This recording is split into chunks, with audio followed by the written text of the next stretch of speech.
You might only be using 30% of your lungs when you breathe.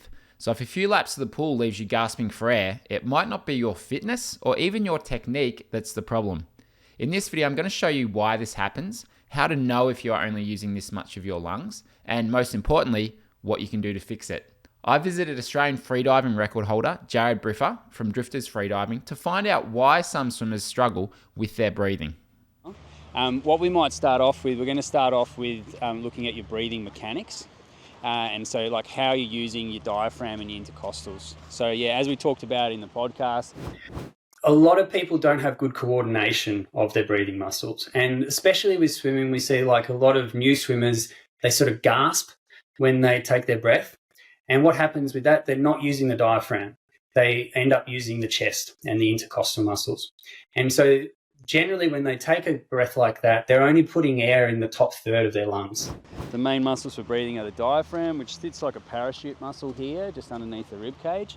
People often talk about the diaphragm as it's like sort of moving in one direction, but as we build more awareness of the diaphragm, we can notice that we can really use like the diaphragm fully and get inflation down low into the belly, even down low like towards the perineum almost, and the lower back.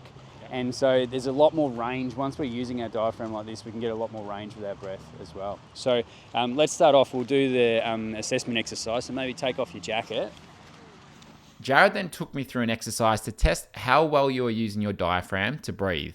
I thought I was breathing well until he showed me one simple exercise that radically increased my breathing capacity. Okay, so now what I want you to do is do that passive exhale again.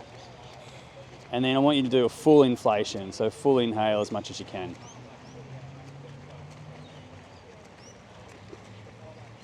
Okay, and we're at about 97 and a half centimeters there. So what we'll do now, we'll lay down on the ground and I'm going to talk you through some stuff. All right, so we're going to start off, just put one hand on the belly, just below the ribs, and one hand on the chest.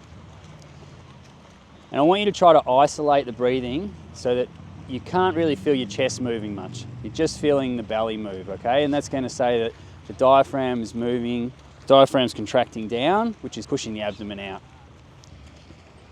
We'll inhale again, as low as you can into the lower belly, full inhalation there, and passive exhale. Okay, so how did that feel from where you started with like how you inhaled beforehand? Did you notice you found any more range or different areas where you don't normally take the air? Yeah, it felt like there was a lot more room than normal and I could inhale a lot longer and it had bigger space to fill compared to what I'd normally do. Then, like a magician, Jared had another trick up his sleeve that completely changed the way I thought about breath holding and what causes the urge to breathe. Okay, just want you to get nice and relaxed. So this pulse oximeter is going to measure the saturation of oxygen in your blood and your pulse. So you currently got saturation of 98. Anything between 95 and 99 is a healthy person generally. And then you got a pulse rate at the moment of about 70, and I expect that'll go down. It's already dropping into the 60s now as you start to just slow down your breathing and relax into the ground. You're going to keep holding until you got that strong urge to breathe. Before you take a breath, I want you to open your eyes and we'll look at the pulse oximeter first, and then you can take a breath. Very good. Okay, have a look at the pulse oximeter. So you're up at 99. I think you started at 98. Did it go down at all? No, it's still 99. Yeah. So this is a really good thing just to like demonstrate to yourself that that urge to breathe is happening because of high carbon dioxide and not because of low oxygen, right? A lot of the time when people are doing breathing exercises, they feel like I'm out of oxygen, right? They're swimming and they feel like I've run out of oxygen. That's why I need to breathe more. But this, you know, you just held your breath for quite a long time there. Even at the end when you feel like can't hold any longer, you're still at 99%, yeah? I was expecting the level of oxygen saturation to be down at 60% when I finished holding my breath. It was a real eye-opener to see that it was still at 99%. Next up was the BOLT score, an indication of our CO2 tolerance. So what we're going to do now, we're going to do the BOLT score. You're going to just breathe normally as you are now, and then at the bottom of an exhale, not a full exhale, just the same as you are now with your tidal breathing, okay? So your tidal breathing, you have your tidal breathing, which is just up and down like this. You could take a bigger breath in, You could also do a bigger exhale, but you're just going to stay in that tidal range. Yeah. At the bottom of your tidal exhale, you're going to hold the breath. And you're going to wait until you get the first distinct urge to breathe. So that could be like a swallowing sensation. It could be tightness around the throat. It could be involuntary movement of the breathing muscles. You're going to wait until you get something like this, and then you'll take a breath. We're going to measure what that time is, and the time is going to sort of give us an indication of where your CO2 tolerance is at and how functional your breathing is during the day as well. Yeah. Okay. Cool. So just try and follow your breath normally as you're breathing now, not manipulating it at all. And at the bottom of the next exhale, I just want you to hold the breath.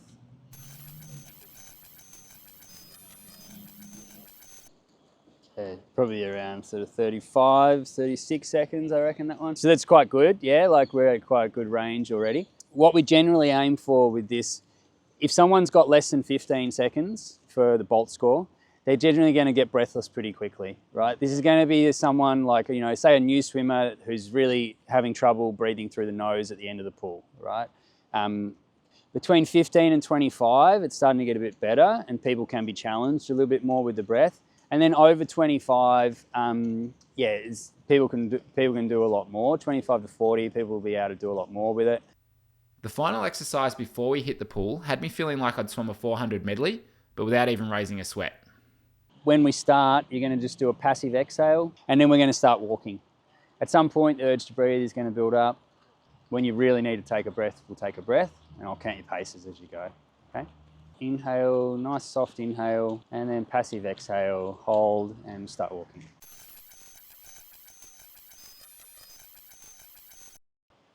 Okay.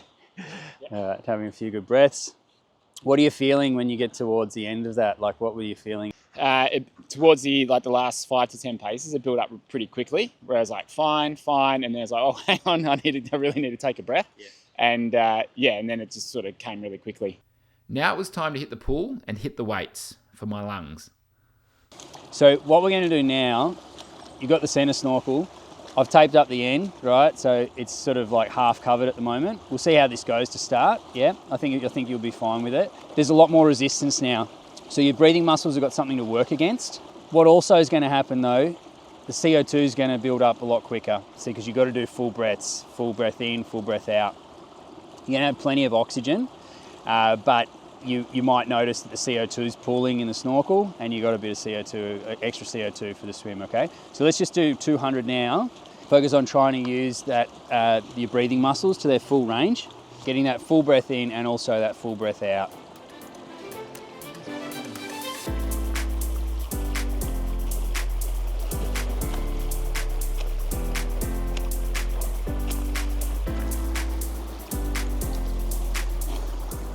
How was that? Looks like it wasn't too hard for you. At the start, I thought I'm in trouble here, but then I got into a rhythm. Okay, right. Good. The next thing Jared took me through is something I've heard Australia's best swimmers have been doing in their warm-up to develop their CO2 tolerance. The next exercise we're going to do is going to have some underwater component to it. We're going to work on CO2 tolerance with this. So we're going to chuck the fins on for this one. So it's called under-overs. I'll let you determine like how far we go under to start with, somewhere between like 15 to 25 meters. When you come up, we're going to go straight into the swim. I don't want you coming up and breathing like every 2 strokes just to blow off all the CO2. I want you to try to breathe like, say, maybe every 5 or something like that. We're aiming to do 8 unders, okay? And they're as far as you feel comfortable with, so somewhere between 15 to 25, yeah?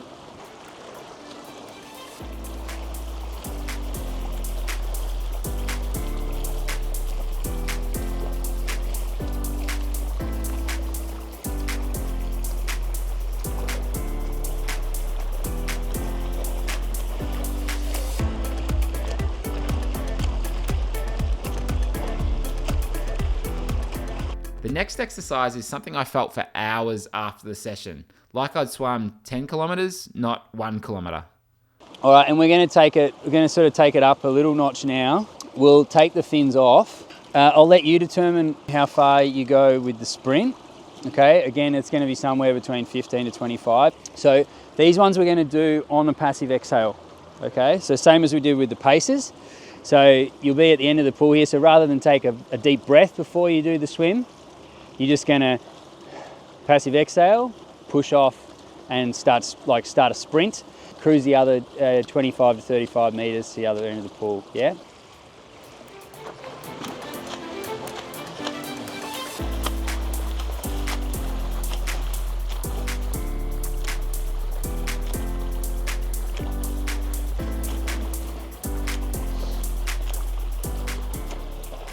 The final exercise was difficult, but surprising how long I could go without needing to breathe after doing the previous couple of exercises.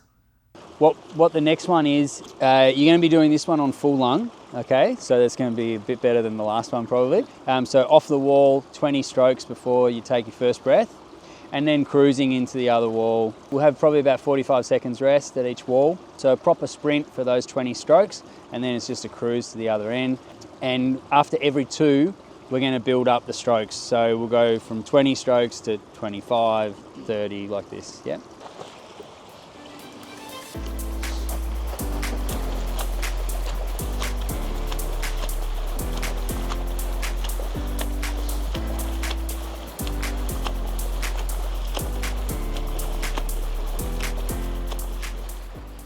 It's now been 6 weeks since I did that session with Jared, and I want to share with you 3 things that I've incorporated into my training, and one of those has made a huge difference with my ability to recover during a set and also to just maintain my pace throughout a session, and that has really been the biggest surprise of all.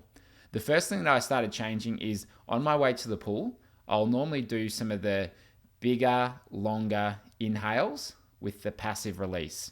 So when Jared was taking me through the exercise to increase the use of my diaphragm and expand my lungs and my rib cage, he was talking about breathing deep into your belly, perineum, lower back, upper chest.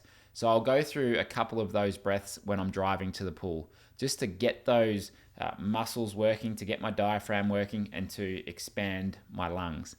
The second thing that I've started to do is in our Friday sessions, which are VO2 max sessions, where we're often doing repeat hundreds that are almost at our best average pace, I've started doing 850s, where we go 15 meters underwater kick with fins into breathing every 5. And we'll take about 5 seconds rest at the wall. And I find that just elevates the carbon dioxide in the body, and that just helps our ability to be able to then buffer that lactate that gets produced within the main set after that. So it's something that I'm normally doing once a week on our Friday morning sessions. The third and final thing that has really stuck with me has been the nose breathing in between intervals. And what I would previously do is finish, touch the wall, heart rate's up, and just inhale and exhale through the mouth. What I'm trying to do now, and what I've really noticed a big difference in, is I might do 2 or 3 just mouth inhales and exhales just to blow off that carbon dioxide. But then as quickly as I can, I'll return back to nasal breathing. If I'm really struggling, I'll inhale through the nose, exhale through the mouth when I'm on the wall, and then eventually I'll just settle it down to inhale and exhale through the nose. And I've found that I can recover a lot quicker after harder efforts as a result of it, because you're actually being able to absorb that oxygen from the air and spread it around the body and recover quicker when you do that. Even though it seems kind of counterintuitive because you're not breathing, doesn't feel like you're breathing in and out as much, but you're actually being able to deliver that oxygen to the bloodstream a lot more effectively. So that has been the biggest game changer. And I did a set of 30-50s on the minute the other day, and I was holding some really good times. I was holding 30s, 31s, and in a short course pool. And I found that I was able to sustain my pace for the entire set. So those 3 things have been the main takeaways from the session. If you'd like to get in touch with Jared, I'll put the link below. Go check him out. He's a friend of mine who I actually met at university, and we've kept in touch throughout all these years. And he's an excellent free diver and an excellent coach, as you can see. So I hope you enjoyed the video. See you next week.